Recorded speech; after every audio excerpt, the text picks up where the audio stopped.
Assalamualaikum warahmatullahi wabarakatuh. Perkenalkan, nama saya Amalia Putri dari kelas 12/4.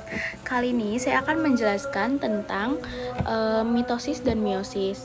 Mitosis adalah proses pembelahan sel di mana kromosom direplikasi dan dipisahkan menjadi dua sel secara yang identik dan genetik.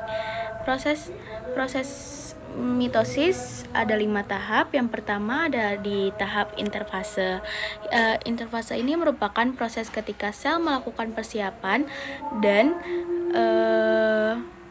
dengan menimbun energi untuk proses pembelahan. Untuk proses pembelahan, proses interfase ini pada umumnya melalui proses yang lebih lama di antara fase lainnya. Yang kedua ada di profase. Profase menjadi tahap awal pembelahan mitosis. Pada tahap ini sentrosom direplikasikan dan kemudian menghasilkan dua sentrosom, dan dua sentrosom itu kemudian bergerak ke masing-masing kutub inti sel yang dilokasikan berlawanan arah. Selanjutnya yang ketiga ada di metafase.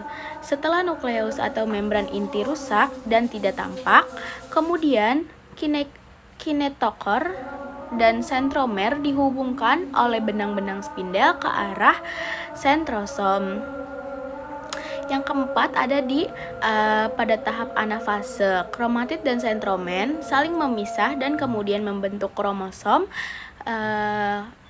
Kemudian ditarik benang-benang spindel menuju ke kutub yang berlawanan. Pada tahap yang terakhir yaitu telofase, menjadi tahap yang paling akhir dari pembelahan mitosis. Pada tahap ini kromosom telah sampai ke kutubnya dan memulai merenggang. Benang-benang spindel yang menghubungkan mulai menghilang serta membran inti atau nukleus mulai bergabung satu sama lain.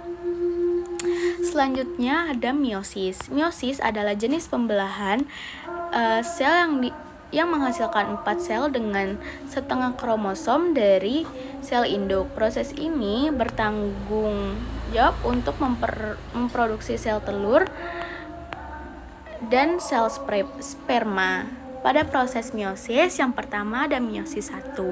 Meiosis 1 prosesnya yang pertama ada di profase 1. Profase 1 itu adalah di mana kromatin berubah menjadi kromosom yang terdiri dari dua kromatid, kemudian disusul dengan fase zigoten, yaitu ketika kromosom sudah hilang berdampingan sesuai dengan homolognya. Selanjutnya ada di metafase 1. Metafase 1, kromosom yang berdampingan sesuai homolognya telah tersusun di atas lempeng metafase. Selain itu, benang-benang spindel pada sentromen. Selanjutnya ada di anafase 1. Pada kromosom homolog bergerak ke kutub yang berlawanan karena ditarik oleh benang spindel. Selanjutnya ada di tahap akhir yaitu telofase. Ketika terjadi nukleus mulai terbentuk lagi dan kembali menjadi sitogenesis. Pada tahap ini sel membelah menjadi dua bagian dengan kromosom haploloid.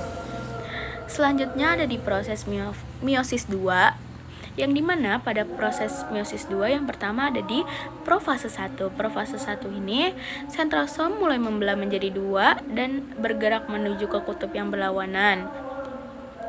Di samping itu kromosom memendek tetapi menebal. Sementara itu nukleus mulai menghilang dan benang spindel mulai terbentuk kembali. Pada tahap ini kromosom sudah tersusun rapi, benang-benang spindel sudah melekat pada sentromen dan ujung yang lainnya sudah menempel pada kutub yang berlawanan. Selanjutnya ada di tahap anafase 2. Anafase 2 terjadi ketika kromatid berbisa setelah ditarik menuju ke kutub yang berlawanan. Setelah dipisahkan oleh kromatid, ini berubah menjadi kromosom. Selanjutnya di tahap paling akhir yaitu telofase 2. Pada tahap ini benang-benang spindel sudah hilang, membran inti sudah terlihat, dan sitogenesis berlangsung. Akhirnya muncullah 4 sel anak dan jumlah kromosomnya hanya separuh dari masing-masing sel induk. Sekian presentasi materi pada proses meiosis dan mitosis. Kurang lebihnya mohon maaf. Wassalamualaikum warahmatullahi wabarakatuh.